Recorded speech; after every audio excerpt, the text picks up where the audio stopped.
గడిచిన 2-3 రోజుల నుండి కూడా ఏ పచ్చ న్యూస్ ఛానల్ చూసినా, ఏ పచ్చ పత్రికలను చూసినా లిక్కర్ స్కామ్ లో Jaganmohan Reddy arrest, liquor scam లో జగన్మోహన్ రెడ్డి అరెస్ట్ అని రాస్తున్నారు. అసలు నాకు అర్థం కాని విషయం ఏంటంటే, కోర్టులో కేసు నడుస్తున్నప్పుడు అది స్కామ్ కాదని మీరెలా చెప్తారు?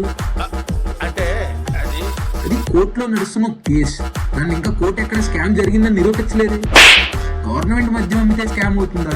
లేదా వాళ్ళకి కావాల్సిన వాళ్ళకు, వాళ్ళ బినామీలకు, వాళ్ళ నాయకులకు టెండర్ల పేరు మీద షాపులు ఇచ్చి అమ్మిస్తే స్కామ్ అవుతుందా? ఇంత చిన్న లాజిక్ ఎలా మిస్ అయ్యారు మీరు? మీ ఉడతపుల్లకి, తాటాకి చప్పులకి భయపడేవాలనుకున్నారా మా నాయకుడు జగన్మోహన్ రెడ్డి?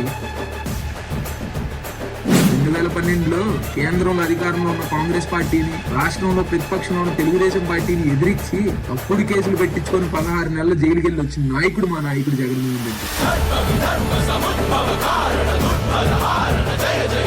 ఆ 2012 తర్వాత 2014 ఎలక్షన్ లో కాంగ్రెస్ పార్టీ గతేమైందో ఆంధ్రప్రదేశ్ రాష్ట్రంలో మర్చిపోయాను. అమ్మో, ఈ రోజు జూన్ 4 నుండి ఈ రోజు దాకా కూడా గడిచిన ఈ సంవత్సర కాలంలో మా మీద, మా నాయకుల మీద, మా కార్యకర్తల మీద పెట్టిన ఏ ఒక్క కేసైనా రుజువైందా? మీరు ఎంత చెప్తున్నారే లిక్కర్ స్కామ్ లో Jaganmohan Reddy arrest, liquor scam లో జగన్మోహన్ రెడ్డి అరెస్ట్ అని ఇదే పచ్చ మీడియాని, పచ్చ పత్రికల్ని అడుగుతున్నా. దమ్ముంటే ప్రూవ్ చేయండి. ప్రూవ్ చేసిన తర్వాత రాయండి ఆర్టికల్, డిబేట్లు. దగ్గరుండి బయటికి తీస్తాం. 7 సముద్రాల అవతలున్నా కూడా పిలిపిస్తాం. చూస్తూ ఊరుకోం.